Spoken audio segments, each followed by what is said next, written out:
Your phone wasn't listening by accident. An app you trusted was quietly recording millions of people, and most never knew. Think about how many apps are on your phone right now. Games, filters, note apps, free tools you downloaded once and forgot about. Now, here's the scary part. One of them didn't just collect clicks or likes, it collected voices. In this video, I'm breaking down how a real app secretly recorded users, how it slipped past app stores, why nobody noticed for years, and what this means for your phone today. And trust me, by the end, you'll look at app permissions very differently. This story didn't start with hackers and hoodies or some dark website. It started like most bad tech stories do, with a harmless feature. The app promised something simple: better performance, smarter features, a smoother experience. To do that, it asked for microphone access. Not weird, right? Lots of apps ask for that. Voice notes, video recording, even games. But here's the trick. The app didn't just listen when you pressed a button, it listened in the background. Researchers later discovered that the app was activating the microphone at random times, short bursts, a few seconds here, a few seconds there. Not long enough to drain battery fast, not long enough to trigger suspicion, just enough to capture audio fingerprints. And no, it wasn't always recording full conversations. That's how it stayed hidden. Instead, it captured tiny sound samples and matched them to audio databases, TV shows playing in the background, ads on the radio, videos on other phones. This let the company know what users were watching, where they were, and what kind of ads worked on them. One study found that over 1 million devices had this app installed before anyone raised a red flag. Another report showed similar tracking tech had access to over 250 million phones worldwide across multiple apps using the same system. Here's the wild part. Technically, the app didn't break the rules. The permission screen mentioned microphone access, buried deep in legal language, 30 pages long. Nobody reads that. So the app stores approved it. Users clicked allow, and the recording began. This is where things get uncomfortable.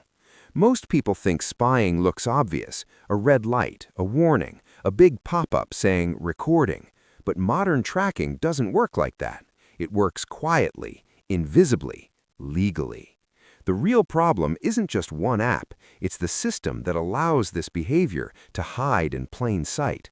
A 2023 privacy report showed that over 70% of free apps request permissions they don't need. Flashlight apps asking for microphones, calculator apps asking for location, wallpaper apps asking for contacts. And once you say yes, that data can be stored, shared, or sold, sometimes to advertisers, sometimes to data brokers, sometimes to companies you've never heard of in countries you've never been to. Even worse, many users affected by this recording scandal were kids. Phones left on tables, apps running in the background, private family conversations caught in the crossfire. No alarms, no notifications, just silence. So how did this finally come out? Not because the company confessed, not because users noticed. It came out because independent researchers started testing apps in controlled rooms, silent rooms, no TV, no music, no voices. Then suddenly, the app would ping a server, sending data, even though nothing was happening. That's when they knew something was wrong. They reverse-engineered the app and found hidden code paths.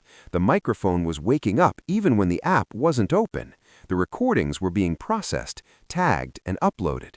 When the story broke, the company responded with a classic line: "We do not record conversations," which was technically true. They recorded audio samples, not full conversations. That one word saved them millions in lawsuits.